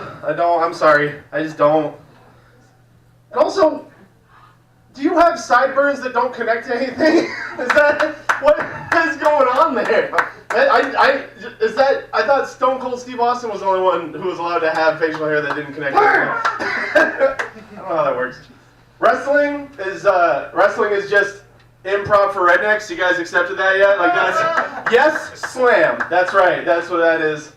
I went to a wrestling match out in North Portland, and I didn't know that many rednecks were allowed to congregate that close to our little liberal bubble that we've created for ourselves. Like I didn't know. I didn't know if I was going into a Trump rally or a wrestling match. I wouldn't know until we entered. But same demographic, 100%. 100%. The thing about it is, wrestling is full of hecklers. It's just a bunch of hecklers. It's the opposite of comedy. No one has to shut up, and it's all hecklers. It's fucking awful. It's terrifying. There was the most disgusting fat heckler I saw, like just the rudest and nastiest. He looked like a redneck version of Wormtail from Harry Potter. And if you don't know who Wormtail is in Harry Potter, watch Harry Potter, and he's the guy who looks like his name would be Wormtail. He looks like a big fat rat. That's all I'm saying. That's what he looks like. And this dude was shouting at 2 women that were wrestling, and he was yelling things like, "Bust her in the chops!" That's what he said. "Make her bleed!" And then he got up and his nipples were hard. That's all I'm saying. It's very terrifying, people out there. I wouldn't go unless someone dragged you. It's not. I don't know. Let's see here. Do you think that self-conscious whales put on t-shirts before they beach themselves? Is that? And also, do you think that whales who echo to other whales about the possibility of beaching themselves, the other whales like spell out a helpline, like a toll-free helpline in krill? Like, are they worried about them? Is that something that happens? I don't know. I wrote a suicide joke and someone flagged it on Facebook. Has anyone had that happen yet? Yeah, you can't get into your Facebook until you fucking look at the fucking pamphlet of suicide. So it's like, it's a fucking joke. Like, honestly, like, my joke was that I'm into the tantric version of suicide because I drink and I smoke every night. I like killing myself, like, slowly. Like, that was the joke. And that person is apparently terminally ill from a lack of sense of humor. And I don't have any resources for them, though. I don't know how to fix that for them. I don't have a number for them to call. I bombed at a show I was really excited to do on Wednesday, and I didn't even want to accept payment. Anyone do that yet? It's like, no, don't. I made $22 to bomb. That's the most money I've ever made to disappoint a room full of people. It was, it's not fun. Comedy has a lot of high highs and a lot of low lows, though. That's kind of, you got to get used to it, especially if you're in it for the long haul. Lowest moment I've ever had doing comedy, I did a show where I competed against three poets, 3 musicians, and 2 other comics. And after they heard my set, I got roasted by poets for being sad. That's right. I got roasted by poets for being sad. That's like a rock bottom moment, right? Like that's like, how can you? No one should have to hit rock bottom and have a bunch of people snapping their fingers afterwards, right? Like that's not fair to anyone.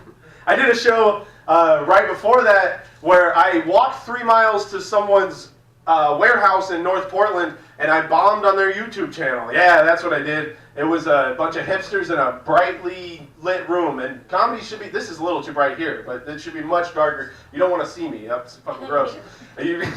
Bunch of bright lights in my face, and the worst part is, like, I've walked in an audience before, like, you guys fucking hate me, so I understand. I've never seen, like, it had a graph showing how bad I was doing. Like, there was, like viewership going down, like there was like, okay, here's where the lady told the sad story about her friend who died, but people were really into that. And now here's the comedy, here's the Valley of Kyle. Oh, here's a musical act because this is a variety show and they're fucking stupid. It's like how that was. I have had some good shows though, I assure you. I did a show in Hawaii that was a lot of fun. Hawaii is an interesting spot. It's kind of a weird place though. When I was in Hawaii, there was a strip club, and on the marquee of the strip club, it read "Naked Lady," as in one, as in the hardest working woman in Oahu, right? Like, are you twerking or are you hardly twerking, right? Like, what's going on here? No, the most ridiculous thing I saw in Hawaii though was they had these convenience stores on every corner, and at these convenience stores, they sold condoms with Hawaiian phrases printed on them. And one of the most common Hawaiian phrases, of course, is "hang loose."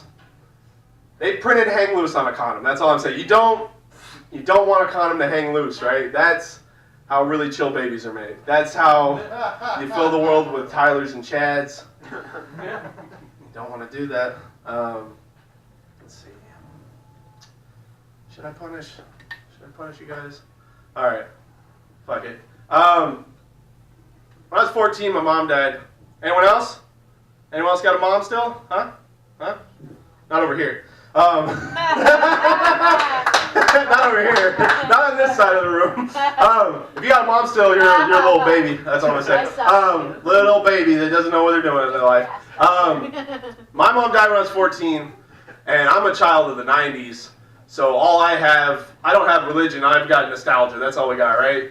And my mom was unrecognizable when she died. Her skin was very puffy and very yellow, and she was in the ICU. And I didn't see my mom anymore. As a child of the 90s, I just saw SpongeBob SquarePants. I'm gonna be honest, like that's a little crude, but that's what she looked like. Puffy yellow skin, pineapple under the sea, right? That's how that goes. I wish the doctor would have better prepared me for that, right? I wish he would have had a little bit of better bedside manner. Like, are you ready, kid? Oh, I don't know about this. I can't hear you. Oh, this is very unorthodox. Oh, she once was your mother, but can no longer be. Sponge mom dead pants. Jaundice yellow and brain dead is she. Sponge mom dead pants. She'll never come back no matter how hard you wish. Sponge mom dead pants. Her insurance wouldn't cover a procedure like this. You guys earned this.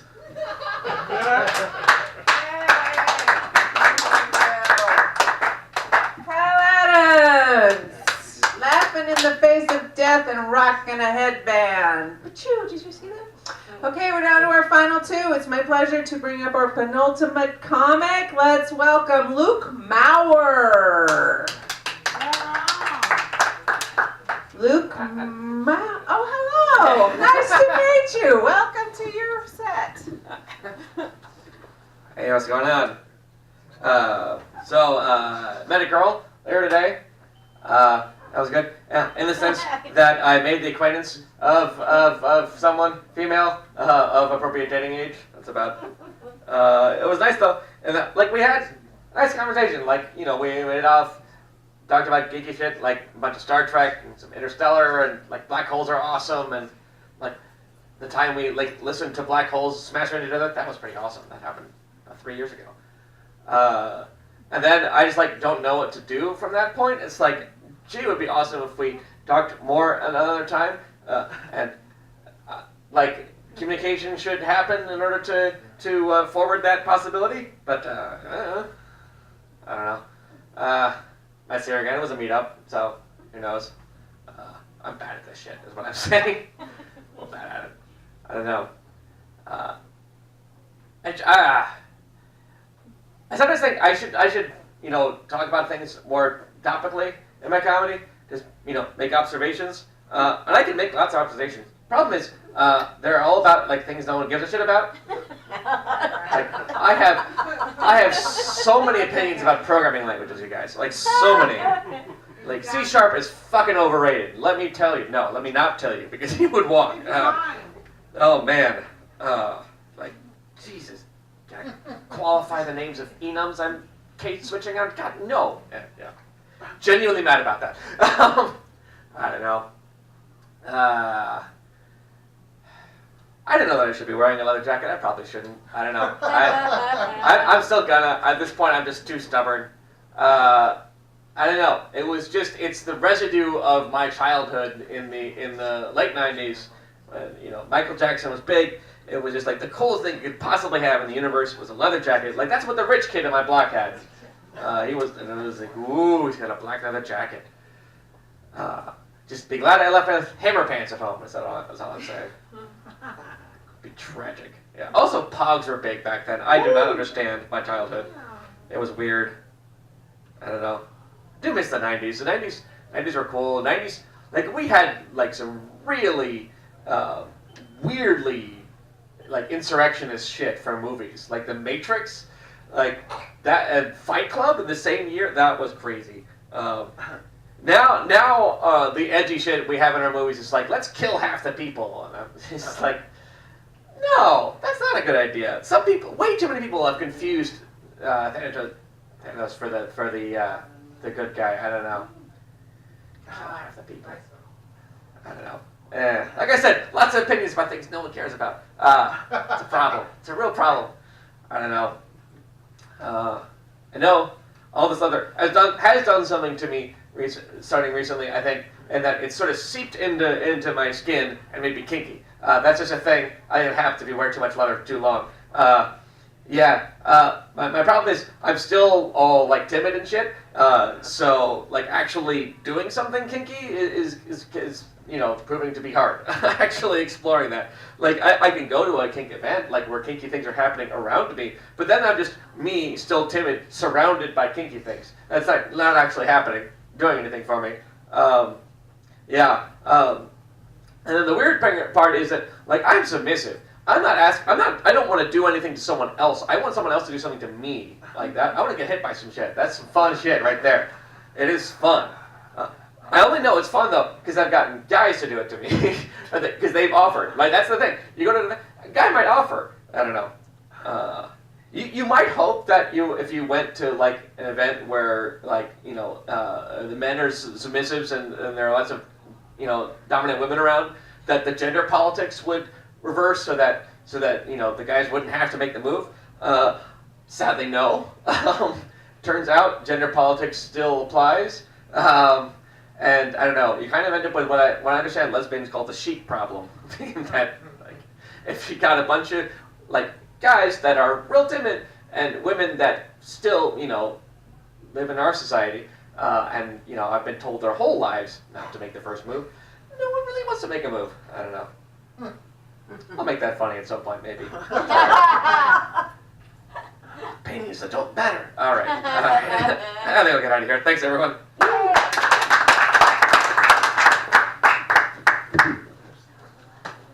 Luke Bauer, everybody. Let's give it up. Let's keep it going. Does anybody ever wake up like really unreasonably mad at Tracy Chapman for lying to us about that revolution that's supposed to be coming for the past 38 fucking years? They're talking about it. Where are they talking about it? Not on Reddit. All they're talking about is fan theories about Star Wars on fucking Reddit. I want to know. where they're talking about a revolution. I want to see the people run so far away. It's not happening, you guys. But you know what is happening? The ultimate comedian, the last comic of the evening. Let's give it up for Mr. Matt Conlon. Thanks for getting it right.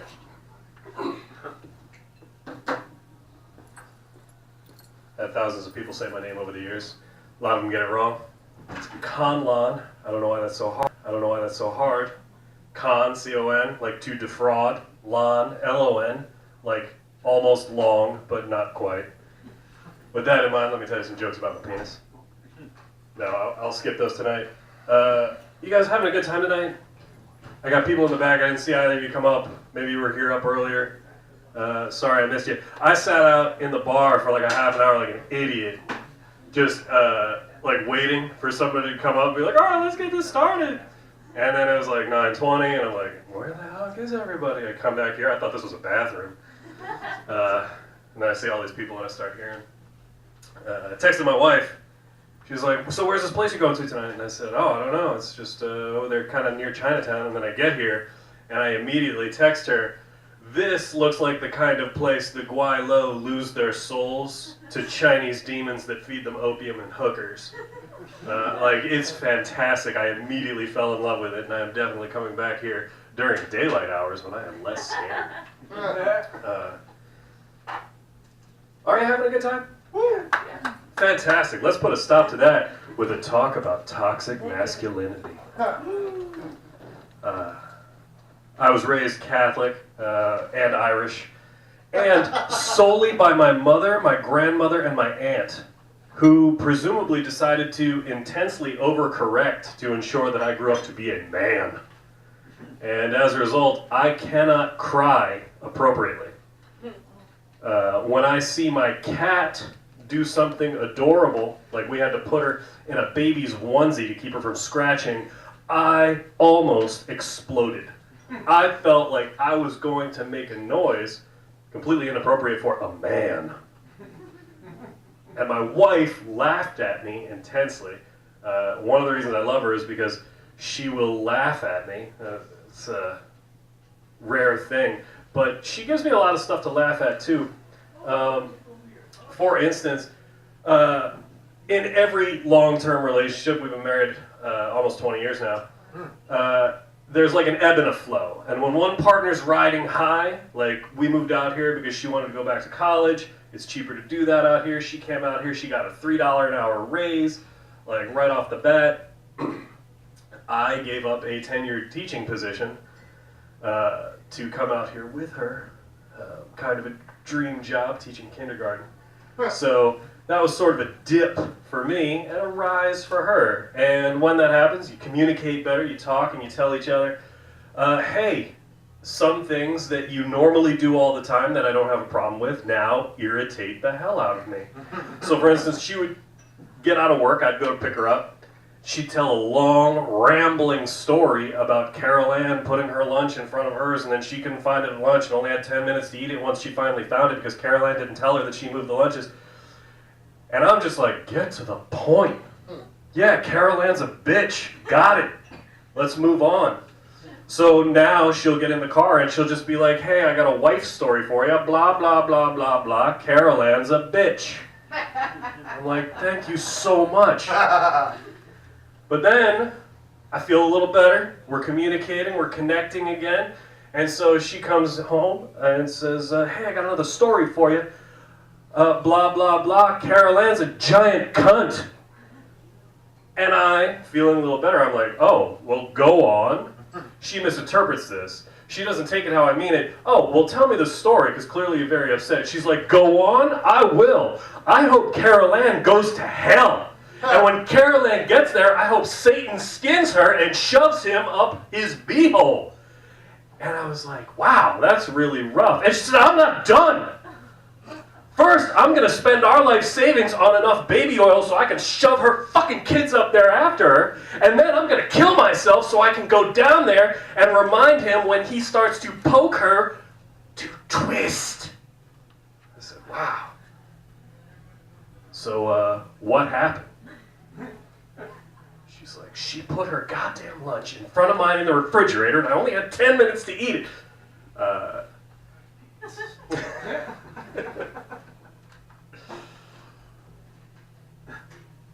Since we're talking about men and women relationships, let's talk a little bit about gender politics. I am a feminist. Woo! Always very little applause. I think sometimes it's because you think, well, okay, good. And other times I'm like, oh, this is not the crowd. Although maybe this is the crowd for these jokes. Skeet shooting, the sport of shooting, I guess, plates or something that are thrown in the air. That was an intergender sport until a woman won. A woman won, and then immediately they're like, oh, we've got to divvy these up, men and women in their own brackets.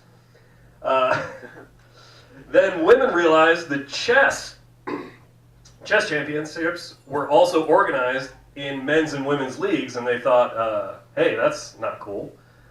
And so the chess organizers responded after they filed their complaint, their petition to have the groups merge. They filed their response, well, you see, if men and women compete together, that there is a then numerical bias that a man would win. And then we're like, so? And they were like, well, the numerical bias means it's more likely a man would win if you compete against them. And if you had been a man, you would have realized that. Let's see if I can get one more in here. I recently had an adolescent dream about my wife and another woman. At first, I say adolescent because that's something young men usually dream about. And it started very hot. They were touching, kissing. And then I realized it became a very adult dream when I was no longer interested in the eroticism of the act, but rather just very satisfied that my wife would leave me the hell alone for 5 minutes and give me some peace.